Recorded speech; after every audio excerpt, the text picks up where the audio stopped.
Estamos no ar com o episódio número 19 do podcast do Cérebro do Namura. Esse que é o podcast do empreendedor. E comigo, o Albert e o Namura, o cérebro em pessoa. E hoje nós vamos falar sobre como elaborar um organograma adequado. Esse é um assunto que parece básico, mas você vai perceber que nem é tão básico assim não.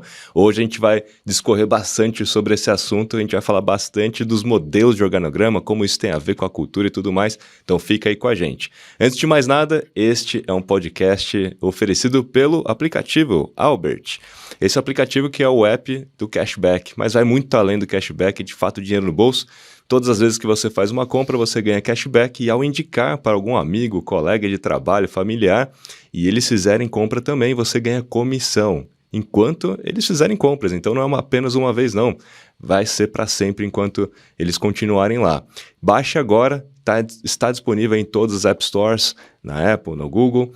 Você precisa de um convite. Então, use aqui o convite podcast, tudo em maiúsculo, para que você possa acessar e começar a ganhar já. QR Code está na tela e a descrição também. Muito bem, Namura, é um assunto aparentemente básico, falar organograma. Todo mundo, eu sei que é um organograma. Todo mundo tem aquela imagem daquele organograma, talvez matricial. A gente vai falar um pouco aqui sobre esses modelos, né? Mas antes de mais nada, o que é um organograma, né? E qual é a função disso numa organização? Bom, antes de mais nada, bom dia para todo mundo, boa tarde, boa noite, não sei que hora que você está assistindo. Prazer estar aqui contigo, Kizo. Eu já vi empresas terem problemas seríssimos por não levarem a sério essa questão de organograma. O que é organograma? É um diagrama da organização, por isso chama organograma. E para que ele serve um organograma? É para facilitar a compreensão de como a empresa deve funcionar. Ele facilita, por exemplo, saber quem responde a quem. Ele facilita as linhas de comando. Esta pessoa comanda aquela pessoa. Não é manda, comanda, que é diferente. Chefe manda, líder comanda. Boa. Coisa totalmente diferente e a gente vai falar disso um pouquinho mais. Então o organograma dá clareza para as pessoas de como e com quem elas falam. É como se fosse um mapa. Você pode andar na floresta sem um mapa? Claro que você pode, mas com um mapa você tem noção que do lado de cá tem um rio, do lado de lá tem, sei lá, bicho, tem árvore, tem qualquer coisa que você queira evitar. A mesma coisa, eu sou do marketing, mas quem é de vendas? Marketing e vendas é a mesma coisa? Não, são coisas diferentes. Quem é que comanda o marketing?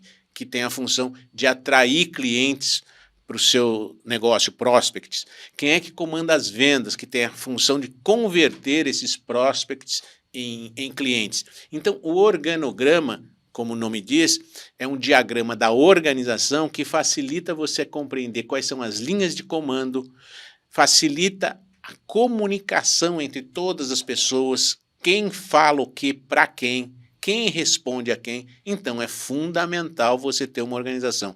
Eu já vi organizações que ficam batendo a cabeça por não terem um organograma claro. Então alguém, por exemplo, na área de marketing e vendas existe isso muito. Marketing acha que a responsabilidade é de vendas, vendas acha que a responsabilidade é de marketing. Uma coisa importante que é para ser feita, nenhum dos dois faz, ou então alguma coisa os dois fazem e dá conflito, porque do meu jeito é melhor do que o seu. Por quê? Porque não está claro na organização quem faz o quê. Eu pergunto para você sabe qual a diferença entre marketing e vendas? Acabei de falar. A maioria das empresas não sabem, elas confundem. É um departamento de marketing e vendas. Dependendo do tamanho dela, pode ser uma única pessoa. Dependendo, pode ser uma equipe de marketing, uma equipe de vendas. Dependendo do porte da empresa e da cultura da empresa, marketing é uma coisa que permeia a cabeça de todo mundo, porque todo mundo tem que atrair o cliente. Ué, mas ele já não é cliente? Não, depois, no pós-venda, ele continua cliente, você tem que transcender, fazer com que a user experience seja uma experiência agradável. Aliás, se fala muito em UX e não se fala muito em CX. Customer Experience. A Consumer Experience é diferente da User Experience. A Consumer Experience, o CX, é enquanto o cara ainda não é cliente até o momento que ele se torna cliente, comprou. Mas a User Experience é aquilo que ocorre com esse cliente que comprou na hora que ele vai usar o teu produto ou o teu serviço. E muita gente acha que vendeu, atraiu o marketing atraiu, a equipe de vendas vendeu e depois que se vire o camarada. E você perde esse cara, porque um camarada que tem uma user experience ruim, ele vai multiplicar ainda mais nas redes, ele coloca no Reclame Aqui, ou seja lá onde for, isso propaga como um meme muitas vezes, e você perde uma empresa inteira por não atentar para isso. Por quê? Porque você não tem um departamento, uma área que cuida do cliente depois que ele comprou o seu produto. Então o organograma é fundamental exatamente para isso, para a gente entender quais são as funções e as responsabilidades das pessoas, quem faz o quê, quem comanda quem se reporta a quem, quais são as comunicações que vão para uma área ou para outra. Então, parece simples, mas é importante. Roda num carro é uma coisa muito simples, há muito tempo se inventou, sem ela o carro não anda. Boa. Então, ser simples não quer dizer que não seja útil ou fundamental para uma organização funcionar adequadamente. E, inclusive, né, quando não há clareza, todo mundo fica achando que o outro vai fazer ou porque é a responsabilidade do outro. E no final do dia ninguém faz, ou como você bem colocou, os dois fazem, aí tem mais conflito ainda, porque de repente um jeito é melhor do que o outro. Eu queria só colocar um ponto sobre a experiência, e até no meu livro eu falo um pouco sobre isso. Eu defino quase que uma fórmula, né? X. Experiência é um X, certo? O que é o X? É o BX mais CX mais UX, porque existem vários X, né? O BX de Brand Experience, o CX de Customer ou de Consumer Experience e o X de User Experience, porque são 3 níveis. O Brand Experience são todos aqueles pontos de contato com a marca, né? Até mesmo quando eu mando uma mensagem ali no seu Instagram, ali tem a ver com a marca. O seu post tem a ver com o Brand Experience.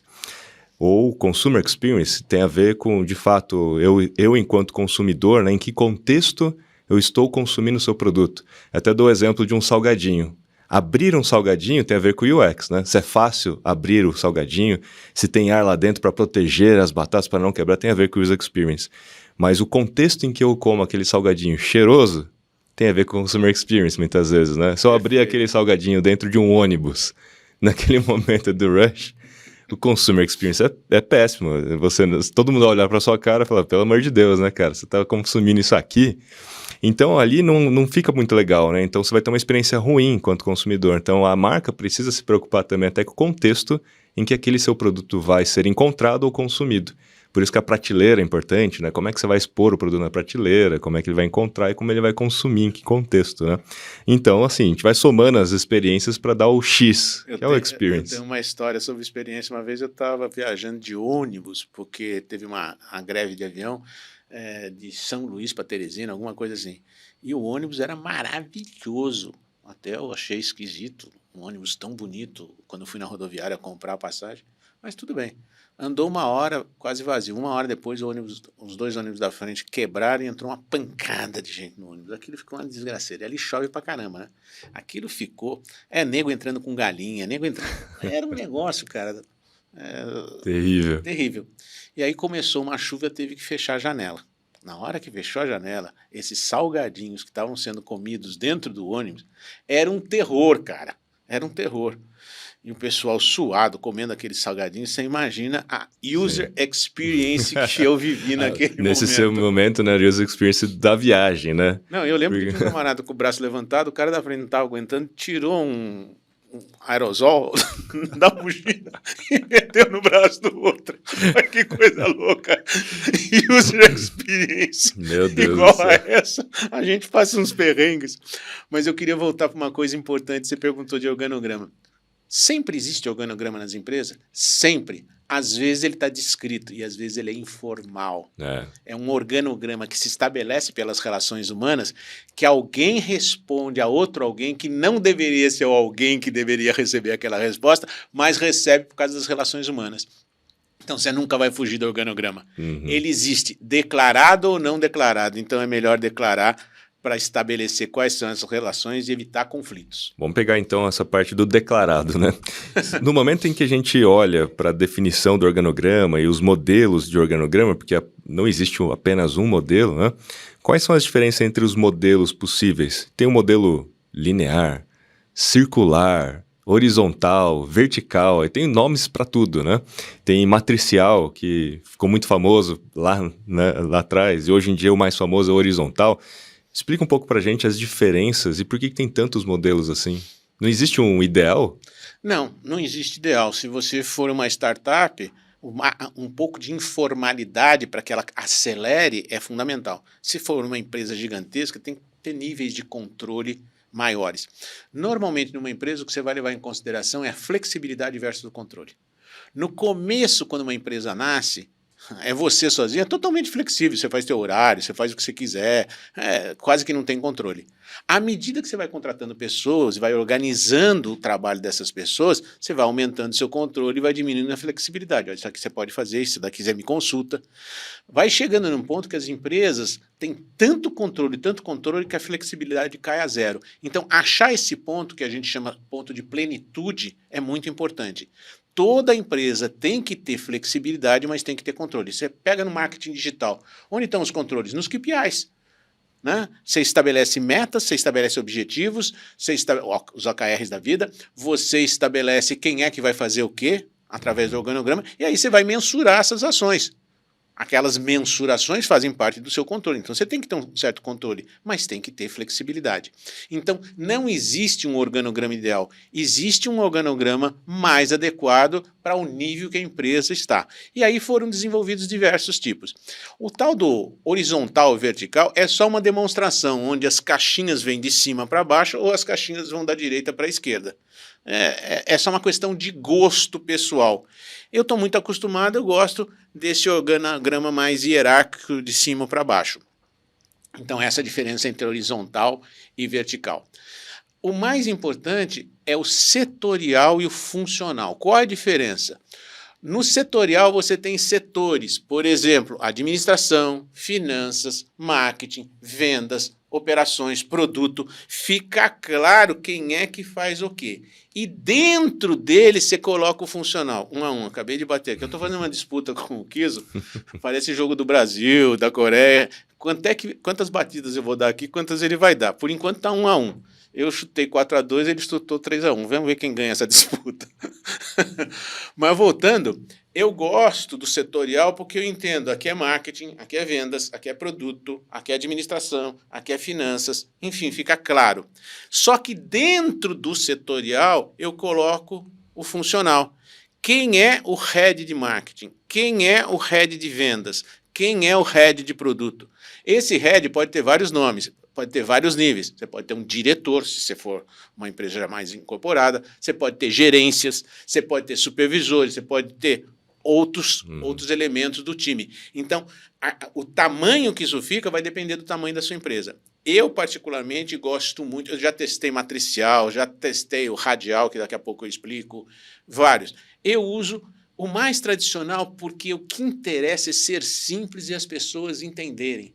Quando você faz algo muito complexo que as pessoas não entendem, ele não será respeitado, na prática não será utilizado, é só um desenho bonito na parede. Então, isso não funciona.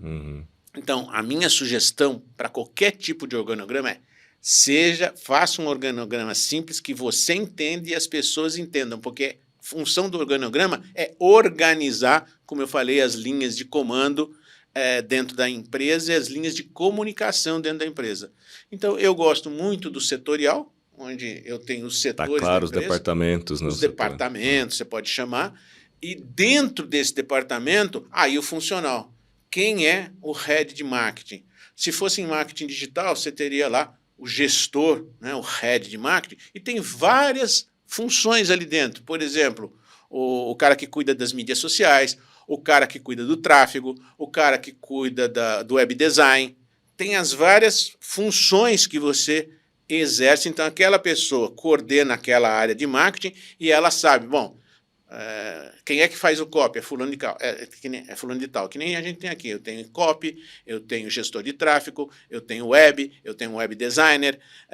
As várias funções que a pessoa que cuida das redes sociais, as várias funções que têm que ser desenvolvidas, coordenadas por essa pessoa que está no departamento que responde ao CEO, ao presidente, ao diretor, seja o que for. No horizontal, que inclusive é muito, como você falou, é uma mera diferença visual. Né? Mas muito se fala do horizontal em companhias como Google, Netflix. A maioria dessas grandes big techs usam o tal do horizontal, que aparentemente significaria que você não tem um chefe, né? Vou deixar aqui talvez claro para as pessoas. Não aparenta que naquele vertical parece que tem alguém que está mandando, né? E no horizontal acho que é um efeito psicológico. Como você disse, é a mesma coisa, só que visualmente diferente. Parece que as pessoas estão lado a lado. Parece que há uma linearidade, que há uma paridade. Eu concordo em gênero, número e grau com o que você está falando, porque existe esse aspecto psicológico.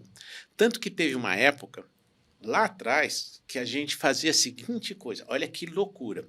Você tem o presidente, o CEO, você tem os diretores, você tem os gerentes, você tem os supervisores, você tem coordenadores de equipe e chega lá embaixo, vai atender a quem? Aos clientes. Então, ele é uma pirâmide hierarquizada, que isso veio muito das pirâmides que existem na Igreja Católica, nas igrejas, né? Você tem o Papa, os bispos, arcebispos. Hierarquia. Mesmo, pirâmide hierárquica. Ou nas instituições militares, a mesma coisa, general e por aí vai. Dá essa ideia forte de poder. Nós fizemos isso, invertemos e desenhamos ele de ponta cabeça. Porque quem que é realmente o chefe de todos nós? O cliente. Então, o cliente ficava em cima, a primeira linha de comando eram os funcionários que atendiam esses clientes, que eu tenho que empoderar para que eles possam dar respostas nos momentos da verdade àquilo que o cliente quer. Olha, a caixa veio amassada, olha, o meu quarto não estava arrumado quando eu cheguei. Ele tem que ter muito poder naquele momento para atuar rapidamente. Não vai levar um quarto desarrumado no hotel, não vai levar para o presidente da companhia, ele tem que resolver aquilo lá. Então, quando a gente inverteu, cara, em termos que você está falando psicológicos, isso mudou completamente a compreensão. Realmente, quem paga o meu salário é o meu cliente. Então, ele é meu chefe. Eu tenho que responder a ele antes de responder ao presidente. Aí você empodera a turma de frente, dando limites, obviamente, para as decisões que elas podem tomar. Olha que loucura. Então tem o mesmo efeito psicológico que você está querendo dizer quando você coloca na horizontal. 1,99 financeiramente não é igual a 2? Basicamente, psicologicamente não. 1,99, como começou com 1, é a primeira palavra que você escutou, vale muito menos psicologicamente do que o 2. E isso, as finanças comportamentais estudam isso profundamente, os neurologistas estudam e o marketing se apropria desses estudos, porque sabe que as decisões das pessoas são emocionais.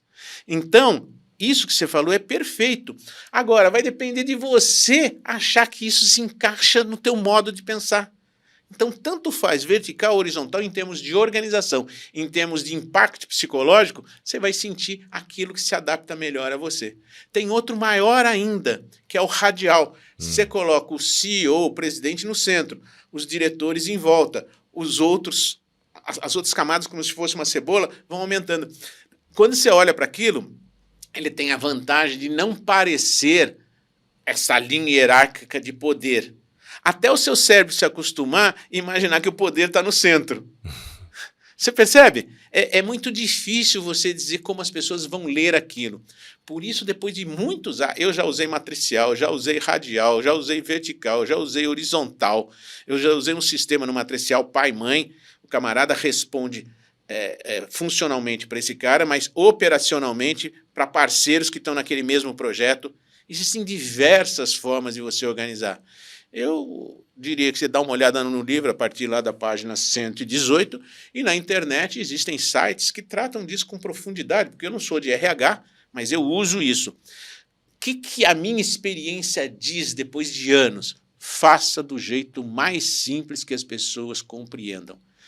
Para mim, o jeito mais simples é o setorial unido com o funcional, como eu expliquei. E isso tem muito a ver com a organização e cultura, né? Na verdade, da cultura da empresa, da organização, né? Então, você bem colocou, nós estamos aqui para servir o cliente. E esse pensamento tem muito mais a ver com a cultura e com o nível de flexibilização que você permite na cultura para que as pessoas respondam ao cliente, queiram atender bem esse cliente, ou mesmo tomem decisões sem precisar consultar, de repente, né, o seu imediato ali, ou o seu superior, para que ele possa, de fato, fazer o cliente estar satisfeito ou feliz, etc. Aí está o segredo. Aí está o segredo. O organograma organiza, mas quem pratica é quem está dentro do organograma. Então, o que você tem que fazer? Empoderar os níveis. Então, se o camarada está lá na frente, ele tem um nível. Um vendedor. O vendedor tem lá a comissão dele, 5%, 10%. E o cliente insiste que quer um desconto. Ele pode falar, bom, minha comissão é de 10%, eu vou dar 5% da minha comissão e fim de papo. O cliente não está satisfeito. Ele fala, pô, quer saber? Eu vou pegar esse cara porque depois eu vou vender mais para ele no lifetime velho. Dou os 10%. O cara não está satisfeito ainda e perde 15%. Acabou a autonomia dele.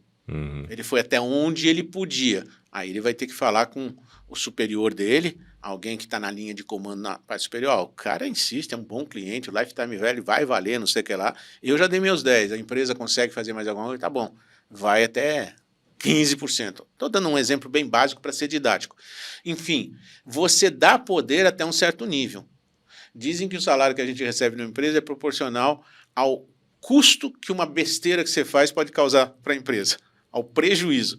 Claro, uma decisão errada de uma pessoa lá embaixo pode causar um certo prejuízo. Do CEO pode causar um prejuízo muito maior. Então, o salário dele provavelmente vai ser maior.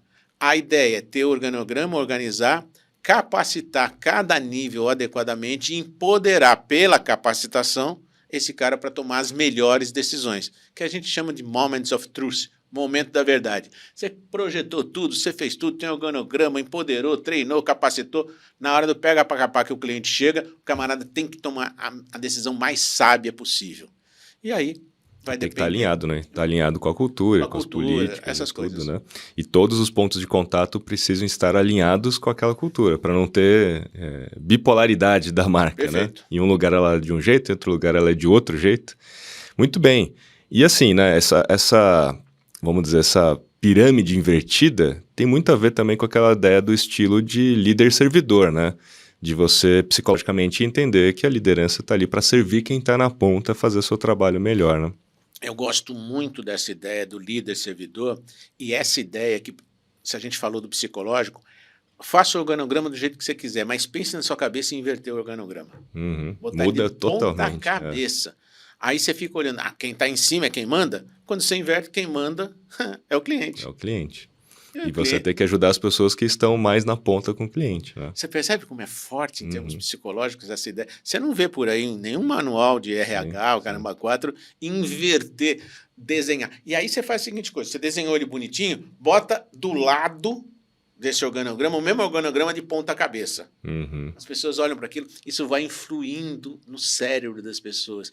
Porra, quem manda em mim é o cliente, quem manda em mim é o cliente, quem paga o meu salário é o cliente. Isso tem uma força, cara. Isso tem uma força. Vamos para o nosso segundo bloco aqui, de firmeza sem arrogância. E aí eu vou te fazer algumas perguntas relacionadas à sua experiência nas suas empresas, né? Uma delas acho que você já respondeu, que é quais são os modelos ou o modelo que você adotou para os seus negócios. Então você já colocou que você gosta do modelo mais simples, mais tradicional e que de alguma maneira você já inverteu essa pirâmide para esse efeito psicológico, né? Mas nessa sua experiência, esse organograma já te ajudou muito a resolver conflitos? Tipo, olha, esse aqui é o seu papel, esse aqui é o seu papel. E as pessoas terem essa clareza daquilo que é o seu dia a dia, seu papel, e poder, inclusive, cobrar ao outro ou ser cobrado? A resposta é absolutamente sim. Se não tivesse resolvido, se eu não tivesse testado tanto durante tanto tempo diversos modelos e eles não fossem úteis, eu já teria descartado. O fundamental nessa história é perceber que ele, como eu disse, organiza a visão que as pessoas têm da empresa. É um mapa. Uma pessoa nova que entra e olha para o organograma, em fração de segundos ou minutos, ela começa a compreender quem é quem. É a metáfora que eu fiz da floresta. Cair numa floresta sem mapa, você vai demorar muito tempo para entender as coisas. Você vai ter que testar aqui, vai ter que testar ali, onde tem água. Depois você vai desenhando um mapa mental. Você já foi para uma cidade que você conhece? Eu chamo andar em São Paulo. São Paulo você nunca vai conhecer completamente, porque tem milhares, sei lá, não sei se é milhão, mas muitas ruas. Mas você sempre anda pelos caminhos tradicionais para ir nos locais que você quer. Eu chamo isso de caminho da roça. Aquilo já está, esse mapa mental já está no seu cérebro. Quando alguém faz uma obra, acontece um alagamento, você tem que desviar, você fica perdidaço. Se você não tiver um Waze, um Google Ads, alguma coisa desse... Google Ads. Google Maps. Fala tanto em marketing que eu fiquei com o Google Ads na cabeça. Você se perde. Então, o mapa facilita muito você se organizar. O cérebro precisa dessa organização para se sentir confortável. Então, sim, o organograma resolve. Agora, por que um organograma de 3, 4, 5 níveis ou um organograma de 50 níveis? Um organograma de 50 níveis que se usava, quando eu trabalhei na Kodak, tinha lá, sei lá, 29 níveis com subníveis, cada um 3. 29 vezes 3 dá 57, se eu não tiver errado. Não, dá 87, se eu não tiver errado. Por que isso? Porque eles queriam definir um plano de carreira que o cara ia subindo paulatinamente. Só que quem estava embaixo, quando olhava para aqui, falou, pô, para subir essa escadaria aqui é pior que o caminho de Santiago de Compostela. Daí que vem, inclusive, a frase subir na vida, provavelmente veio por causa do organograma, Eu né? nunca pensei, mas é capaz que seja, Exatamente. tenha sido derivado disso. Quem estuda a etimologia das palavras aí é capaz de encontrar essa resposta. Hoje em dia não se pensa mais nesse tipo de organograma. Os organogramas das empresas têm de 4 a 6 níveis. Isso faz com que a distância entre a presidência e a base da pirâmide seja muito menor, estimula as pessoas, facilita aquele aspecto psicológico, não imagina, nossa, o cara está lá no topo, eu estou aqui embaixo. Não, o cara está ali, eu estou aqui. Restaurantes e empresas, muitas delas têm vários tipos de restaurantes que segregavam as pessoas. Hoje, nós estamos na era não da exclusividade, mas do consenso entre as pessoas, da união entre as pessoas, então você vai diminuindo esses níveis. Então eu diria para você que, mais uma vez, o organograma setorial e funcional com poucos níveis, ele traduz o momento atual que a sociedade está vivendo, pelo menos aqui no Brasil. De mais comunhão entre as pessoas, mais união, menos diferenças entre o topo e a base, menos segregação, seja por que coisa for, credo, raça, cor, opinião política. Isso é fundamental numa empresa, porque a empresa é como se fosse um grande navio. Cada um tem as suas funções, umas mais críticas, outras menos críticas, mas nenhuma é mais importante ou menos importante que a outra, entendeu? Um mecânico de Fórmula 1 tem toda aquela parafernália para criar aquele carro fantástico. Na hora do pega para capar, ele tropeça e erra na hora de trocar uma roda. As outras 3 foram trocadas em frações de segundo, em 4 segundos, 5 segundos, 3 segundos, 2,3 segundos, e ele errou aquilo lá e se atrapalhou 10 segundos. O que aconteceu? Perdeu a corrida. Vários passaram e ele perdeu a corrida. Então, o que é mais importante? Tudo é importante. Aquilo é crítico naquele momento. Então, toda a atenção tem que estar naquele momento voltada. O cara tem que estar capacitado. Então, é muito de pensar no humano. Como as pessoas interpretam esse organograma, o que elas querem fazer, o que eu quero transmitir. Você percebe que é um jeito de organizar as relações entre as pessoas, mas se você pensar no humano, como as pessoas vão ler aquilo, como vão interpretar aquilo, você vai fazer o melhor organograma da sua vida. Não faça sozinho, faça com as suas equipes. Eu vou te dar um exemplo. Existem tantas funções que estão aparecendo que não existiam há 10 anos atrás. Pega o marketing digital. Há 10 anos atrás, existia copy? Não. Existia social media mesmo. Social media? Gestor de tráfego. Não. Gestor de tráfego? Não. Tudo isso apareceu. E tem que organizar, porque as pessoas ficam perdidas. Quem está entrando no digital agora fica perdido. É tanta coisa para fazer que eu não sei. Aí quando você vai dando os nomes, o gestor de tráfego vai cuidar de colocar os teus anúncios nas melhores plataformas para ser o máximo possível visto. O de mídias sociais vai fazer uma relação entre as pessoas que navegam nas mídias sociais para fazer o brand da sua empresa. Por aí vai. Lá atrás, quando não tinha isso, nós tínhamos nas agências o contato, que era o cara que você ia até a agência, ele fazia o primeiro contato, depois tinha a tal da dupla de criação. Quem é mais antigo aí sabe disso. O que era a dupla de criação? Era o cara que fazia o design da tua propaganda e o cara que escrevia. É o web design e é o copy. Mudou de nome. Mas para quem está entrando, vê um universo tão maluco, com tantas siglas, tantos nomes, tantas funções, que o cara fica perdido. Como é que você organiza isso? Com um organograma. Dizendo, o gestor de tráfego cuida disso, o social media cuida disso, o copy cuida disso. Aí as pessoas falam, estou entendendo. Eu demorei quase um ano para estabelecer o nosso organograma na área de mídias digitais. Por quê? Porque não tinha cultura na empresa para isso. Então você vai, pesquisa na internet, conversa com amigos, lê livros, até que você descobre vários modelos de organização. Hoje, no mínimo, você tem que ter 4 funções que devem ser exercidas. Alguém tem que escrever os teus anúncios. Alguém tem que fazer o visual dos teus anúncios. Alguém tem que publicar os seus anúncios. Né? Alguém tem que receber as pessoas que chegam através daqueles seus anúncios. Tem outras funções. E aí, nesse caso, depende muito do tamanho do time, né? Sem dúvida. Como você bem colocou lá atrás. Se é um negócio pequeno que está começando agora, é natural que as pessoas acumulem funções, né? Eu, quando comecei a empresa, eu era o copy, eu fazia o design, eu panfletava na rua. Eu era o meu Google Ads. Olha aí. Você começa desse jeito, Sim. Não tem problema nenhum. Mas você consegue hoje vislumbrar as diversas funções e falar, pô, eu sou bom pra caramba de copy, mas eu sou péssimo em desenho. Então eu vou escrever os meus textos, mas vou pedir para alguém que entende aí desses aplicativos de fazer sites para fazer um site para mim, porque eu não sei fazer E isso. quando as pessoas entram numa empresa, e o exemplo que você deu, né, e elas enxergam ali aquele organograma, aquilo traz uma clareza, muito bom. Mas, ao mesmo tempo, eu já escutei muito falar que aquilo engessa um pouco a visão daquilo que as pessoas devem fazer no dia a dia. Do tipo, olha, tá aqui as caixinhas, as pessoas foram colocadas em caixinhas e é isso que é o seu trabalho, esse aqui é o seu job description. E as pessoas têm uma tendência, na sua opinião, a ficar no seu quadrado e não ter a flexibilização de querer ajudar o time e mutuamente ali tentar fazer com que o objetivo seja atingido? Ou realmente, cara, esse aqui é o meu papel, aquilo lá é o seu papel, cada um com seus problemas?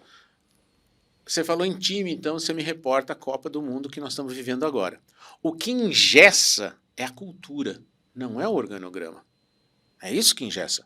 Todo time tem goleiro, tá aí o organograma. Tem defesa, tem meio campo, tem ataque. Ok?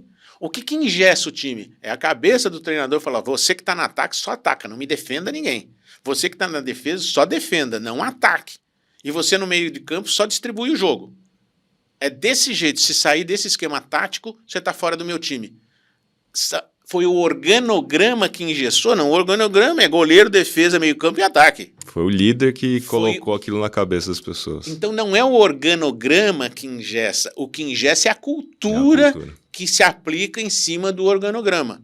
Eu posso ter num outro time, goleiro, defesa, meio campo e ataque, falar, cara, você no ataque deve tentar fazer os gols, mas atrasa a saída de bola para evitar lá o trabalho maluco da defesa, então segura a saída de bola do time adversário para permitir que a defesa se recomponha.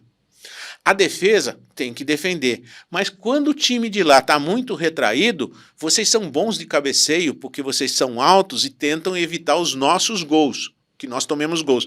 Mas lá no ataque, de vez em quando, você pode subir contra a defesa deles, que é alta também, e fazer um gol de cabeça. Então, o que engessa ou não engessa é a cultura, não é o organograma. O organograma simplesmente é um desenho que você faz. Então, eu sou totalmente avesso a esse tipo de ideia que organograma engessa.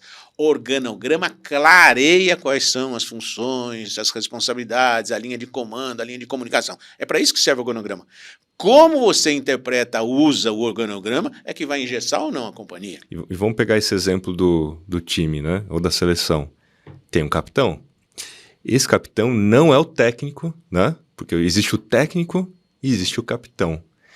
E dentro das organizações, como é que a gente pode ter líderes sem dar um cargo para esse líder? Porque como é que você identifica isso no organograma? Excelente. Quando você dá um cargo, você deu chefia, né? A responsabilidade. Tá cheio de chefe que não é líder, tá cheio de líder que não é chefe. O cara em campo, eu lembro do Dunga, muita gente não gostava do Dunga, eu nunca fui muito partidário do estilo, mas ele era um líder. Ele comandava o meio de campo e dava bronca nos seus parceiros. Então, ele exercia essa função de liderança. Ele não era chefe de nada, entendeu? O capitão representa o time nas coisas formais, mas o capitão pode ser líder, pode não ser líder. A diferença é que o chefe manda, o líder comanda. O chefe é obedecido pelas pessoas, mas nem sempre é respeitado pelas pessoas. O líder se impõe pelo estilo dele, pela conversa, pelo diálogo, por chamar a atenção naquilo que tem que chamar a atenção, por elogiar naquilo que tem que ser elogiado. Ele é respeitado e o que ele fala as pessoas ouvem com mais propriedade. Por quê? Pelo desempenho que ele exerce técnico, moral, sobre a equipe. A mesma coisa acontece. Você tem no chão de fábrica líderes. Bom, a gente tem alguns que viraram até presidente do país, obviamente, sem nenhuma colocação jocosa. Então, as lideranças aparecem naturalmente em função das ações, das atitudes das pessoas. Então, o capitão... Conquista, né? Conquista a liderança. O líder conquista, né? Conquista. Normalmente, no time de futebol, o capitão, ele recebe essa distinção de ser capitão, geralmente por ser líder, pelo tempo, pelos serviços prestados. É quase que uma honraria, um reconhecimento. Então, normalmente, o capitão, que seria um chefe, ele é um líder. Né? Mas não necessariamente o líder é chefe ou o chefe é líder. São coisas totalmente diferentes. E pegando essa ideia, né, de reconhecimento, né, de conquista e tal, na sua opinião, o sistema de valorização das pessoas é afetado pelo organograma? A gente até comentou, né? Subir na vida, as pessoas olham, eu tô aqui, quantos graus eu preciso até chegar lá, porque eu entendo que eu vou ganhando mais, né? Você acha que o organograma é uma forma de gerar reconhecimento, dando um cargo para uma pessoa de repente, né? Não. O que incentiva mais, cargo ou reconhecimento da atividade exercida? Eu acho que são coisas independentes, você percebe? Quantas vezes em algumas empresas você vê que alguém recebeu um certo cargo, se ele for meritório, as pessoas vão reconhecer, foi por mérito. Se ele não foi meritório, a rádio, o peão vai falar, isso é peixe do chefe lá, é isso, é aquilo. Ele não recebe o respeito. É até pior, né? As pessoas não querem nem trabalhar com aquela pessoa. Não. Voltando à metáfora do futebol, time que não tem no técnico um líder, faz corpo mole, o time perde. O que acontece normalmente? Derrubam o técnico. O time derruba o técnico. Por quê? Ele é chefe? Tá lá na posição, porra. Ele é o técnico, ele manda em mim. Ele me põe para jogar ou me tira do jogo. Ele tem autoridade para fazer isso, mas ele não tem a liderança. Então, quando o time está no campo, começa a fazer corpo mole, eles se unem, fazem corpo mole, até que chega uma hora, os resultados não aparecem e o time... Essa é uma frase que a gente escuta muito, o time derruba o técnico, porque eles não aceitaram aquilo. Então, a chefia não garante poder sobre os liderados, ainda mais nos dias de hoje. O que garante poder sobre os liderados, falei liderados, não falei chefiados, então eles reconhecem a sua postura como líder, é o fato de você ter diálogo aberto, apoiar nas decisões, fazer decisões consensuadas. Nós vamos tratar muito dessas coisas e como é que você organiza o dia a dia na empresa. Não é pelo organograma. O organograma não deu ao organograma atribuições para o qual ele não foi feito. O organograma, a atribuição dele é clarear a floresta lá, é o mapa da floresta. O cara entrar e falar, é com isso que eu falo, com aquilo que eu falo, aquela área não tem muito a ver comigo, essa tem mais a ver comigo. Mas o dia a dia são relações humanas, elas são mais líquidas, para usar um termo mais atual, elas são mais fluídas e depende desse convívio. Tem um capítulo no livro sobre liderança e chefia, tem pelo menos 50 itens que determinam a diferença entre um líder e um chefe. Nós vamos chegar lá e vamos conversar sobre isso. Boa. Não é agora o momento. E aí você vai ver a diferença na tabela do que é um líder e do que é um chefe. E a gente comentou aqui sobre carreira, né? Que o organograma muitas vezes dá essa visão para as pessoas, né? Um plano de carreira. Você acredita que hoje em dia uma organização deva se preocupar com um plano de carreira ou muito mais com um plano de remuneração das pessoas reconhecimento das pessoas, porque carreira é difícil definir, né, para alguém. Qual vai ser a sua carreira? Vamos definir o seu plano de carreira. Às vezes a carreira dela é passar aqui e depois ir para outra empresa, né? Qual Hoje que é a sua opinião? a estatística diz, diferente da época que eu me formei na faculdade, que uma pessoa, em média, vai passar por 14 empresas diferentes na sua vida.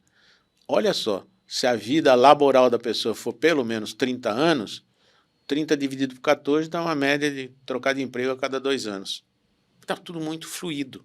Então, quem faz a sua carreira é a própria pessoa.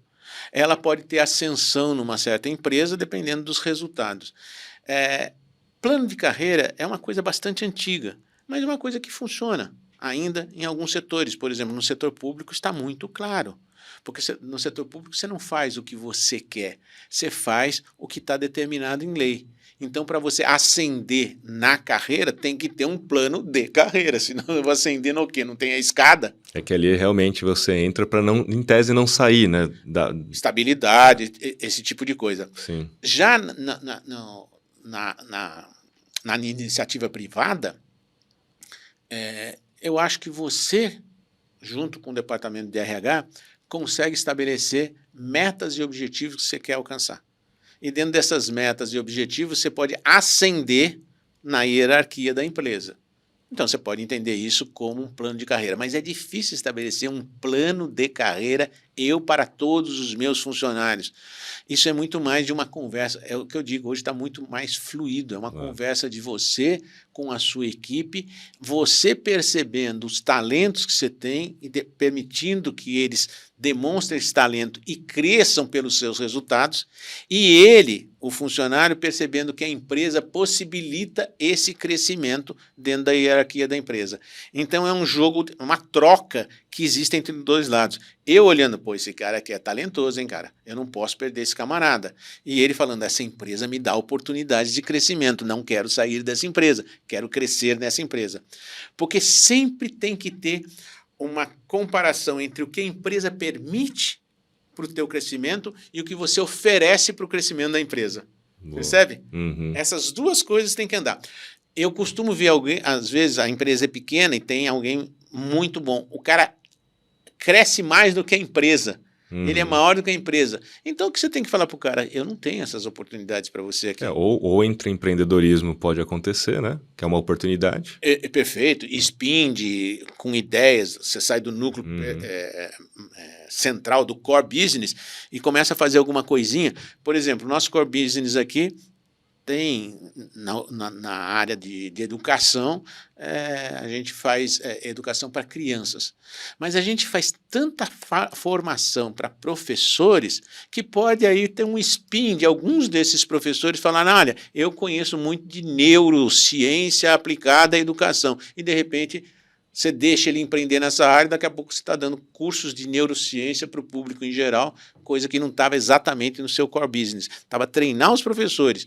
Então, essas coisas acontecem. Então, o mundo está tão dinâmico, com tantas oportunidades, que um plano de carreira ele tende a engessar, porque ele não dura 6 meses, às vezes não dura um ano. Então, é muito mais fluido hoje em dia. É mais difícil? Não, é mais desafiador. Não é difícil, porque você tem que estar o tempo todo atento a duas coisas. Quais são os... 3? 2. Mas você também bateu um que eu não contei, tá 2-2. 2-2. Perdi a linha de raciocínio, cara. Agora ferrou. Agora ferrou. Mas, enfim, o mundo está tão dinâmico que, na realidade, você tem que fazer coincidir o máximo possível os objetivos da pessoa com os objetivos da empresa. Se esses dois casam adequadamente, e aí a conversa. O que você quer para a tua vida como colaborador dessa empresa? Pretendo isso. O que a empresa quer de mim? Isso. Quando existe essa comunhão entre as duas, os objetivos da empresa e os objetivos da pessoa, claro que tudo flui. Enquanto há essa comunhão, estamos juntos, né? Exatamente. Quando não houver mais essa comunhão, simplesmente tem gente que é workaholic. E a empresa exige bastante, tá bom. De repente o cara passa para um outro patamar de vida, já conquistou uma série de coisas e fala, pô, cara, eu não quero mais tudo isso. Então, nós estamos fazendo aqui esses podcasts. Eu tenho o maior prazer de fazer esses podcasts. Mas pode ser que daqui 1 ano, 2 anos, fala, pô, isso aqui dá um trabalho do caramba, gerar conteúdo, gerar conteúdo, gerar conteúdo. Cara, não quero mais fazer isso neste nível. Vou fazer uma mentoria. E muda. Se a empresa tiver interesse nessas mentorias, vamos juntos. Se não tiver interesse, Namura, eu não estou mais interessado nesse tipo de trabalho, vou fazer um outplacement aqui, vou te ajudar a ir para um outro local que você satisfaça as tuas necessidades, as tuas ambições, os teus desejos, o teu plano de carreira pessoal. Eu acho que esse lance de plano de carreira foi muito válido no passado, onde as pessoas precisavam ter segurança. A gente já falou da pirâmide de Maslow aqui, né? Elas precisavam de ter segurança. Então, em tese, elas tinham que segurar o seu emprego, elas tinham que ficar no seu emprego, né? Porque havia muito desemprego. Então, acho que esse é um ponto aí que a gente pensar hoje em dia, há muitas oportunidades, como você bem colocou, então não faz muito sentido mesmo. É uma outra forma de pensar. Vamos para o nosso terceiro bloco, que é o bloco franqueza sem descrição. E aí, a primeira pergunta é a seguinte, né? Porque muitas vezes uma empresa começa, na verdade a maioria das empresas, eu acho que as empresas começam sem um organograma. Começa só pensando... organograma na estratégia, na oportunidade vislumbrada ali de negócio, né? E já começa fazendo e vamos lá, vamos colocar... Aí coloca às vezes parente, né? Amigos e sem organograma. Gente, todo mundo faz de tudo, vamos ajudar esse negócio a crescer. Na sua opinião, o que é melhor, né? Focar na estratégia ou focar na estrutura da organização em primeira instância? Enfim, existe um ou outro. Como é que é a sua opinião de como a gente prioriza isso? Legal esse papo de estratégia e de estrutura. Quando é que você foca na estratégia e quando é que você foca na estrutura? A estratégia você foca quando você tem uma equipe que saiba fazer alguma coisa e quer vender aquela coisa. Então, eu tenho uma equipe aqui no ITA a gente tem muita gente que é engenheiro aeronáutico. Esses caras sabem fazer avião, tá? Sabem fazer turbinas, ou coisas desse tipo. Tem outras coisas que eles sabem fazer, o pessoal que é do ITA fala, nós somos engenheiros eletrônicos, nós somos engenheiros de infraestrutura. Bom, mas vamos lá. O ITA é reconhecido como uma faculdade que forma engenheiros aeronáuticos, né? Esse cara sabe fazer um avião. Então, você tem já... uma equipe com certo conhecimento. O que você precisa? Uma estratégia, né? Porra, o que eu vou fazer? Esses caras sabem fazer avião. Eu vou construir um avião. Para quem que eu vou vender esse avião? Nos Estados Unidos não dá, mas quem sabe nos países árabes dá. Então eu vou montar a estratégia para chegar aos países árabes para poder vender meus aviões lá. Estou dando um exemplo bem banal para ser didático. Então você tem a estrutura, gente que sabe fazer alguma coisa e precisa montar a estratégia. Entendi. Então a estrutura não necessariamente é um organograma, você tem as pessoas que saibam fazer alguma coisa, você vai montar uma estratégia. Ao contrário, você pode ter um produto ou uma ideia, tá? Eu quero fazer tal coisa. E aí, porque você acha que é fantástico fazer aquilo, eu quero fazer medicina online. Antigamente, a Associação Médica Brasileira não permitia, depois da Covid, você tem uma ideia. E aí, você vai criar um produto para isso daí. O que você precisa, então? As pessoas para fazer esse produto. Então, você pode ter a estratégia e precisa da estrutura, ou pode ter a estrutura e precisa da estratégia. Depende de como em que estágio você está. Você tem o conhecimento, então você precisa da estratégia. Você tem a ideia, ou seja, a estratégia, então você precisa da estrutura, das pessoas para fazer aquilo. Eu quero fazer medicina, então eu preciso de um aplicativo. Medicina online, eu preciso de um aplicativo. Eu já tenho a ideia, tenho o produto concebido na minha cabeça. O que eu preciso? Programadores. Então vai depender da situação. Normalmente o que acontece? Você tem uma ideia porque você tem uma necessidade ou você tem uma oportunidade, você fala, cara, vou fazer tal coisa. Né? Essa equipe um dos líderes dessa equipe também, nosso líder de tecnologia, eles viram a possibilidade de fazer um Uber aéreo. E desenvolveram um drone que carrega hoje 300 quilos, totalmente drone automatizado, que sobe na vertical e voa na horizontal como se fosse um avião. Um negócio fantástico, né? O que eles tinham? Eles tinham uma equipe que sabia fazer aquilo. O que eles montaram? A estratégia. A equipe fez aquilo, para quem que eu vendo esse negócio? Aí ele monta a estratégia. Ele tinha a estrutura, que eram as pessoas, montou a estratégia. Tá claro isso daí? Tá claro. O ponto é que provavelmente sempre a estratégia nasce primeiro, porque assim, né, como você colocou, a ideia veio. Mas eu já tenho a estrutura, vamos aproveitar então a estrutura para resolver essa ideia, né? É típico quando uma empresa, por exemplo, como a nossa que já tem, sei lá, quase 1.000 e tantos funcionários aí, alguém vê uma oportunidade.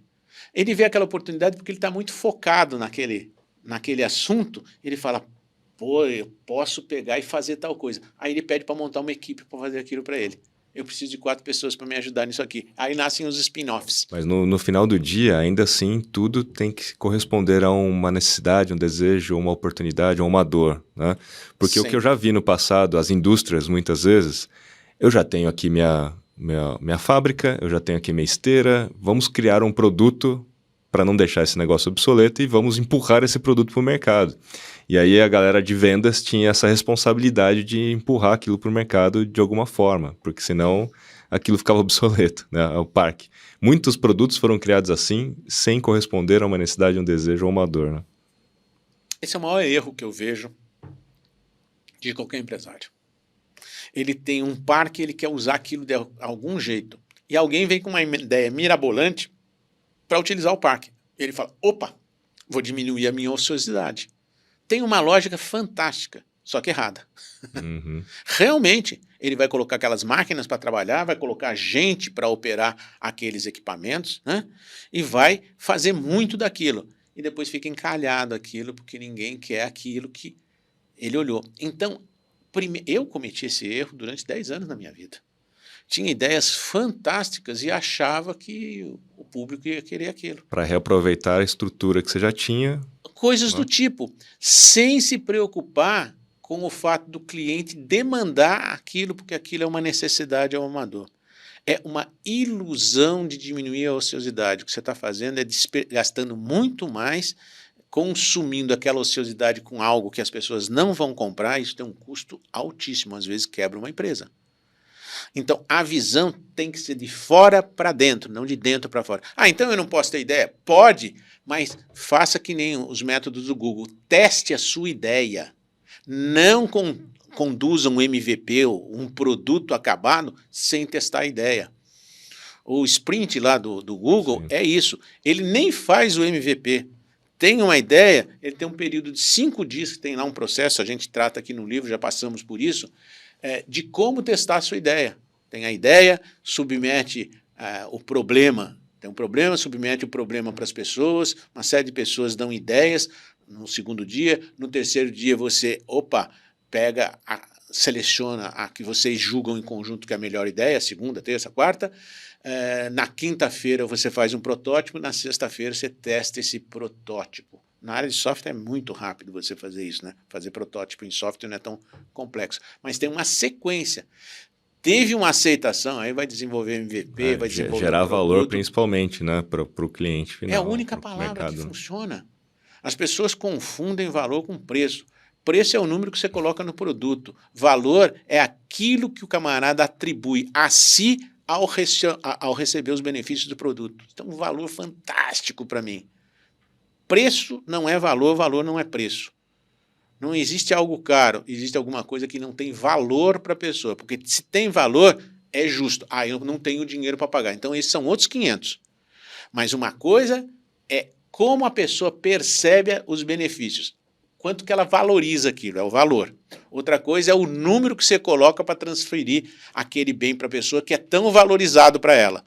Se o número estiver dentro da conta dela, ela vai pagar. Se não tiver, né?